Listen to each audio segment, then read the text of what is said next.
हर हर महादेव। ओम नमः शिवाय। आइए आज के वीडियो में हम फाल्गुन मास महात्म के 29वें अध्याय का श्रवण करेंगे, जिसमें हम भगवान शिव के कृष्ण दर्शन नामक अवतार की कथा का श्रवण करेंगे। प्रेम से बोलिए शंकर भगवान की जय।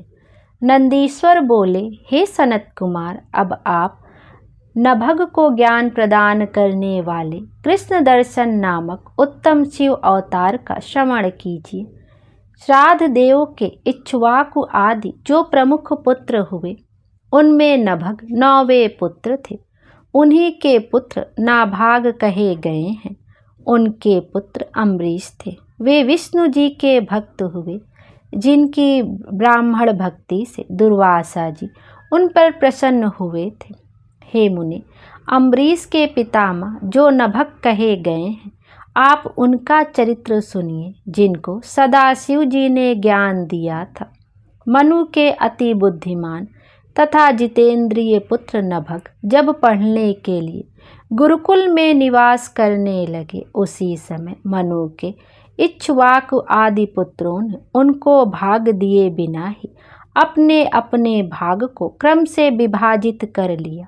वे महाबुद्धिमान और भाग्यवान पुत्र अपने पिता की आमा से अपने अपने भाग को लेकर सुखपूर्वक उत्तम राज्य का भोग करने लगे। उसके बाद ब्रह्मचारी नभग क्रम से सांगोपांग सभी वेदों का अध्ययन करके गुरुकुल से वहां लौटे। तब हे मुनि, इक्ष्वाकु आदि अपने सभी भाइयों को राज्य विभक्त किए हुए देखकर अपना भाग प्राप्त करने की इच्छा से नभग ने उनसे स्नेहपूर्वक कहा। नभग बोले, हे भाइयों, आप लोगों ने मेरा हिस्सा बिना दिए ही पिता की संपत्ति को जैसे तैसे आपस में बांट ली।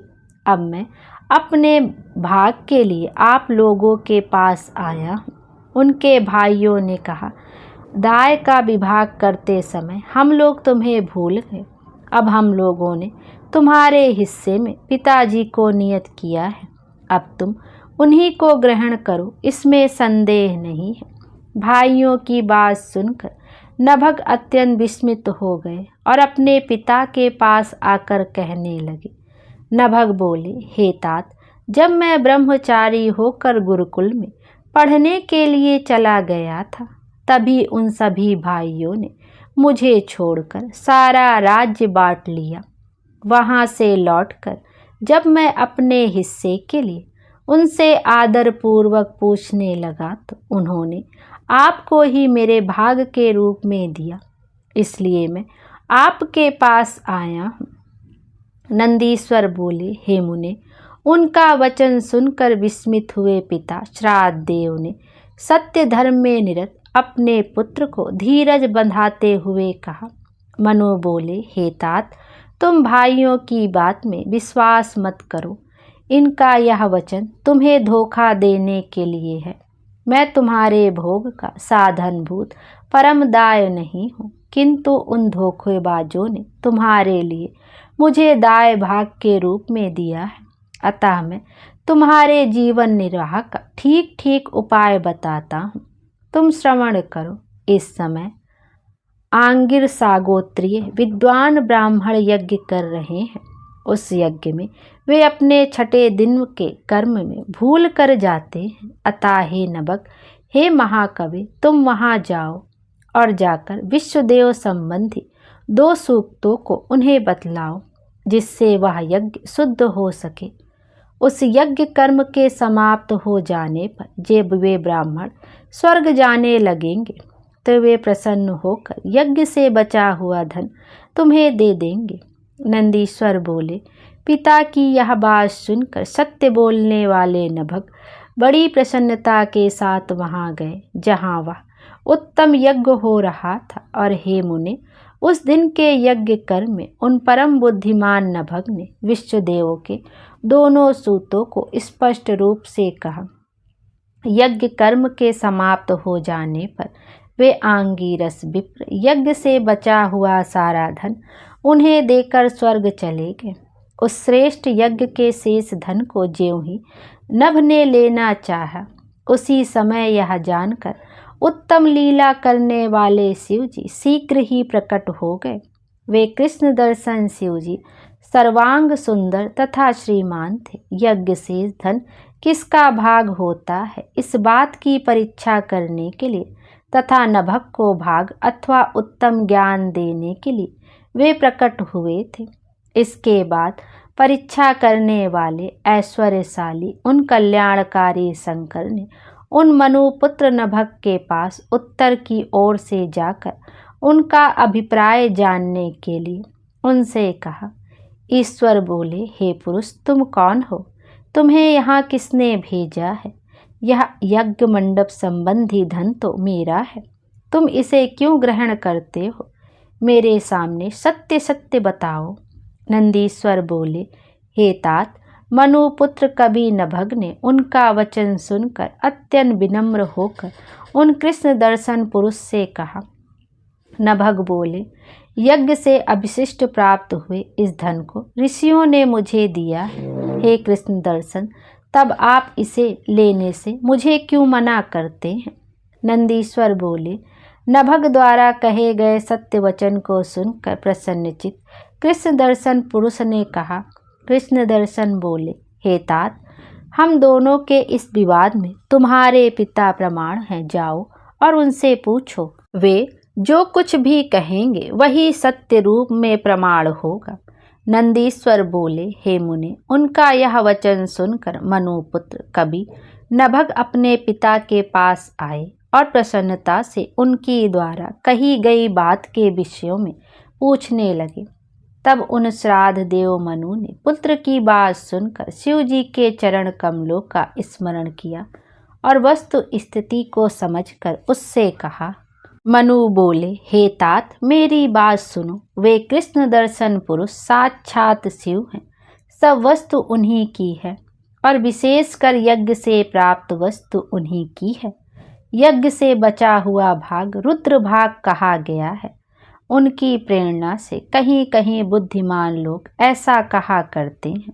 वे देव ईश्वर ही यज्ञ से ही बची हुई सारी वस्तु के अधिकारी हैं, इसमें संदेह नहीं। उन विभो की इच्छा के परे है ही क्या?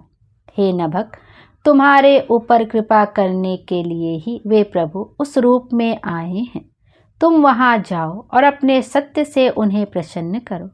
अपने अपराध के लिए क्षमा मांगो और भली भांति प्रणाम करके उनकी स्तुति करो। वे शिव ही सर्व प्रभु यज्ञ के स्वामी एवं अखिलेश्वर हैं। हे तात, ब्रह्मा विष्णु आदि देवता सिद्धगण एवं सभी ऋषि भी उनके अनुग्रह से सभी कर्मों को करने में समर्थ होते हैं। हे पुत्र श्रेष्ठ, अधिक कहने से क्या लाभ? तुम वहां शीघ्र जाओ, विलंब मत करो और सर्वेश्वर महादेव को सब प्रकार से प्रसन्न करो। नंदीश्वर बोले, इतना कहकर श्राद्ध देव मनु ने पुत्र को शीघ्र ही शिव जी के समीप भेजा। वे महाबुद्धिमान नभग भी शिव जी के पास शीघ्र हाथ जोड़कर सिर झुकाकर उन्हें प्रणाम करके अति प्रसन्नचित्त होकर विनय पूर्वक कहने लगे। नभग बोले, हे ईश, इन तीनों लोकों में जो भी वस्तु है सब आपकी ही वस्तु है, फिर यज्ञ शेष वस्तु के विषय में कहना ही क्या? ऐसे मेरे पिता ने कहा है। हे नाथ, मैंने अज्ञानवश भ्रम से जो वचन कहा है, मेरे उस अपराध को क्षमा करें। मैं सिर झुकाकर आपको प्रसन्न करता हूँ। ऐसा कहकर वे नभग अत्यंत दीन बुद्धि हाथ जोड़कर विनम्र हो उन कृष्ण दर्शन महेश्वर की स्तुति करने लगे। शुद्धात्मा महाबुद्धिमान श्राद्ध देव भी अपने अपराध के लिए क्षमा याचना करते हुए विनम्र हो हाथ जोड़कर उन शिव जी को नमस्कार करके उनकी स्तुति करने लगे। हे मुने, इसी बीच ब्रह्मा विष्णु इंद्र आदि देवता सिद्ध एवं मुनिगण भी वहां आ गए और महोत्सव करते हुए वे सब भक्ति से हाथ जोड़कर पृथक पृथक भली भांति प्रणाम कर विनम्र हो उनकी स्तुति करने लगे। इसके बाद कृष्ण दर्शन रूपधारी सदाशिव ने उन देवताओं तथा मुनियों को कृपा दृष्टि से देखकर प्रेम पूर्वक हंसते हुए नभग से कहा। कृष्ण दर्शन बोले, तुम्हारे पिता ने जो धर्मयुक्त वचन कहा है बात भी वैसी ही है और तुमने भी सारी बात सत्य सत्य कही, इसलिए तुम साधु हो, इसमें संशय नहीं है। अतः मैं तुम्हारे इस सत्य आचरण से सर्वथा प्रसन्न हूँ और कृपा पूर्वक तुम्हें सनातन ब्रह्मा का उपदेश करता हूँ। हे नभक, तुम यज्ञ करता ब्राह्मणों सहित शीघ्र ही महाज्ञानी हो जाओ। अब मेरे द्वारा प्रदत्त इस समस्त यज्ञ से सामग्री को तुम मेरी कृपा से ग्रहण करो।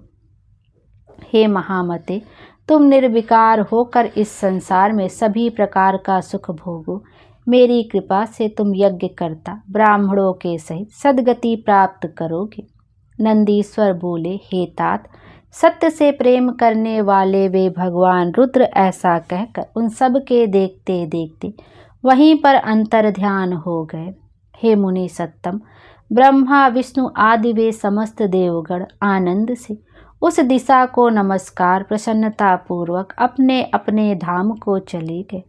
अपने पुत्र नभक को साथ लेकर श्राद्ध देव भी प्रसन्नता पूर्वक अपने स्थान को चले गए और वहां अनेक सुखों को भोग कर अंत में वे शिवलोक को चले गए। हे ब्राह्मण, इस प्रकार मैंने नभक को आनंद देने वाले कृष्ण दर्शन नामक शिव अवतार का वर्णन आपसे किया। यह पवित्र आख्यान सज्जनों को भोग एवं मोक्ष प्रदान करता है। पढ़ने और सुनने वाले की भी यह समस्त कामनाओं का फल प्रदान करता है। जो बुद्धिमान प्रातःकाल तथा सायंकाल इस चरित्र का स्मरण करता है वह कवि तथा मंत्र वेत्ता हो जाता है और अंत में परम गति प्राप्त करता है। प्रेम से बोलिए शंकर भगवान की जय। शंकर भगवान हम सब की मनोकामना पूर्ण करें और हमारे जीवन को खुशियों से भर दे। Thank you. हर हर महादेव।